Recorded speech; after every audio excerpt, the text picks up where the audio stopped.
federal government bonds, state government bonds, local government bonds, municipal, as well as corporate bonds.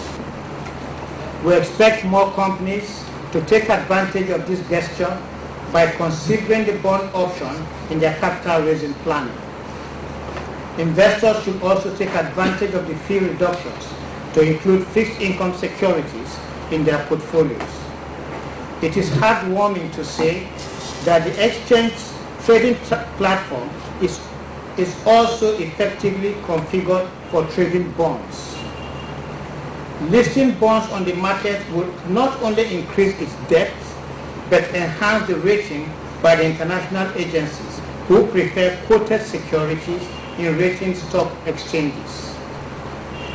Furthermore, we are forging ahead with the process of upgrading our trading platform. Considerable research and market analysis has gone into the platform selection process, an effort to ensure that we secure a platform that employs up-to-date technology and has the capacity that we require in this market now and in the future. The upgraded platform will be comparable to in all material respects or aspects to those used in other exchanges, such as the New York Stock Exchange and the London Stock Exchange. Distinguished gentlemen of the press, we have a common goal: building investors' confidence through regular and professional provision of accurate information and professional dissemination of such information, given the sensitive nature of the capital markets. Once again, I thank you for honoring our invitation, and I look forward to further interaction during the question and answer session. Manuel Ikhazoboh, the interim administrator at the Nigerian Stock Exchange, this meeting press briefing on the 17th of August 2010. It's live to us here in the studio. This is one special edition of the programming. Mr. Ikhazoboh, thank you very much for sticking with us. And Femi Awoyemi, our guest host, also on the program. Mr. Ikhazoboh, looking back at what has happened since the 17th of August, would you say you've been able to walk through those issues, or most of those issues that you mentioned at that media briefing? To a great extent, I have. The only area we are still working on is getting bonds to be traded on our trading platform. And we are still in discussions with the DMO and the necessary government agencies to ensure that this happens, because it's very essential that we can't have a trading platform that can trade bonds and we're leaving it idle and not making use of that transparency that it is going to give to the market space by trading those bonds in the stock exchange. I'm sorry, we need to go back to the final days leading to the 5th of August. How did you find yourself at the stock exchange on the 5th of August that afternoon? How I found myself? Yes, exactly, because everybody on that day says, well, look, this is not a stockbroker, it's not, you look like a very strange fellow amongst, and that building that day, didn't you? Not at all. Really? The reason is, you see, don't forget, for my MBA program years back, capital market was an area that I worked on. And being a professional accountant, I've always been in the financial institutions group. And I was responsible for financial institutions in Deloitte, West and Central Africa. So it was not really strange to me. But the only aspect, like I said, is the nitty-gritty of trading on the market. So when it comes to issues relating to capital market, there was nothing really strange. How did you feel sitting with Ruma Ute that day and a few others on the 11th floor at the stock exchange saying from now on you're in charge and there was no final date, as it were, to your tenure? Well, Bosin, the issue was on that day I wasn't really quite prepared. But as soon, you know, to make anyone swim, you throw him in at the deep end of the river, which was what happened. And you'll notice the first 2 days, I needed to really understand what was on ground, what were the issues. And in 2 days, I think I was up to steam. And that was why a lot of people were shocked that I was able to take the first action immediately by right sizing and ensuring that we have the right people put it, square pegs in square holes, and trying to make sure that the back office is put in order to bring back gradually credibility to the exchange. And we were all criticizing your being brought in back then, that you were not qualified to be there because you were not a stockbroker, and perhaps most of us in the media and outside believe that perhaps an internal person within the market who is an operator will be brought in. How did you feel within the first few days, a week or so, when the media were just buffeting you?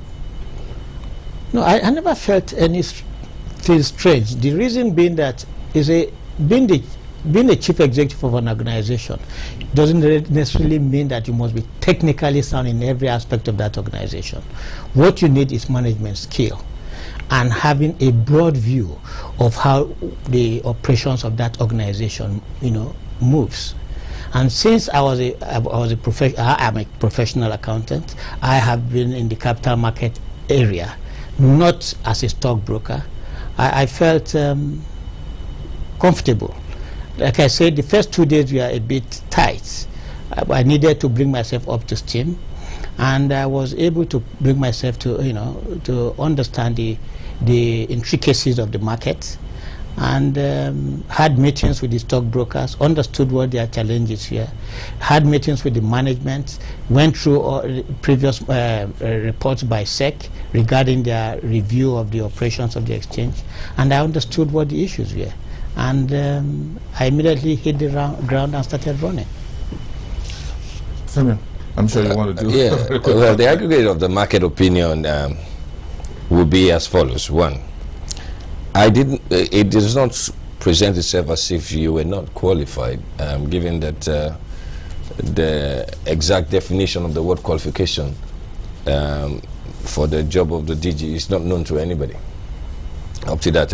But there were concerns, very serious concern, about the nexus between your previous role, the allegations made upon which you came into, and the impression of a moderate situation on our hands, because this was a new experience for everyone. In fact, one without precedence. And I think those were the concerns.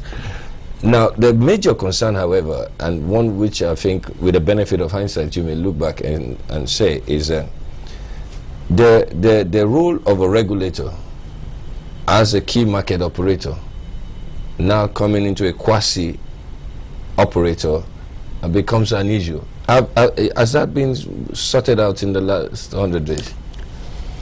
I think I'd rather leave that to you to judge whether in fact things have improved and whether you think we have not met the expectation of the market and of the regulators. You are not a part of the SEC, so we understand that you're not a staff of the SEC. You were brought in from outside and you were asked to come in, which means that somehow, well, not somehow, the SEC actually handed you some measure of mandate, as it were. I think what Femi was trying to find out was that will it be right to say that, as we have in the case of the banks, Lamido Sanusi brought in those new executives of the banks, they're acting out the script of the central bank. Are you acting out your script based on what you were told a few days before you came into the exchange on the 5th of August and since then, and the things that you made on ground? Maybe not a script. There's a mandate. There is someone who made the appointment. The general comment is as follows: that the market is undergoing experimentation. I think that's the key question I want to resolve. Is the market going through experimentation, and is the council of the NSC independent and distinct from the others from the Securities and Exchange Commission? Okay, would you clear that for us? How have you been operating? Well, let me take you back. Well, as soon as we took over office on the 5th, the first thing we did was to get the council in place. And we had our first council meeting, I think, a week after Can't remember the precise date now. Yeah, correct. A yes. week after. We had it a week after, and the council met, and they were taken through as to the reasons why SEC had to intervene, which they were aware of, and they all, unanimously, concurred and accepted the intervention. And we knew there was no way we could continue working because we needed a council which would be independent of the management itself to sort of, agree on policy guidelines. I will not work in any environment where there's no good corporate governance. And that was why I insisted I wanted the council in place. And we had the council in place, and there are no actions taken in the exchange today which are directed by SEC in no way, because we needed council approval. But there must be issues which the regulators must also approve, because if you look at the IST, the ISA, there are certain actions which the exchange needs to take, but needs the approval of SEC. And so in those cases, we normally will go back to SEC and get their approval. But the council will deliberate on it first before we pass it on to SEC. So since the major reason why we are there is to institute good corporate governance, we must be seen to be practicing good corporate governance, which is what we are trying to put in place. So to answer the question, the council is completely independent, and the council takes all decisions. Well, when I say decisions, that's policy decisions. Operating decisions I have to take as the chief executive, and sometimes on such occasions, on some occasions, I need to clear with council president or the council members before I move forward. Very interesting. You look like a man with a mind of his own. And in the last 100 days, have you had to run head-to-head with Aruma at SEC or with the Minister of Finance, Dr. Aganga, on some of the decisions you need to take moving forward? See, the good thing is the two people you've mentioned are people who really do not want to interfere. They just want the proper things done. I have never spoken to the Minister of Finance on any issue. He will not even want to talk to me because he knows SEC is directly regulating the exchange. So if he has any issues, he will discuss with SEC. And SEC will not interfere in the operations of the exchange, except on a monthly basis we send our reports, which is the normal process that has always been there. And those reports are sent to them. And if there are issues they need clarification on, we clear them. But like I said, the council and the management run the exchange for now.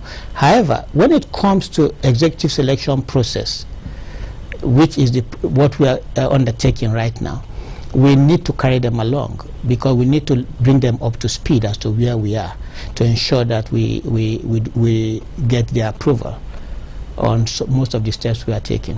Okay, we will take another break. The title of the movie was Mission Impossible, and the question is that will this intervention, the reforms, be possible? Is it a mission possible at the stock exchange based on what you found, what you've done for the first 100 days, and whether you're going to spend another 100 days in the exchange or perhaps more? We'll come to that after the break. Femi Awoyemi, please hang in there with us through. I'm sure you do part of this for us in this part of after the third part of this very special edition of the program. You're watching Business Morning this Wednesday, the 17th of November. We'll be back after the break with a special interview.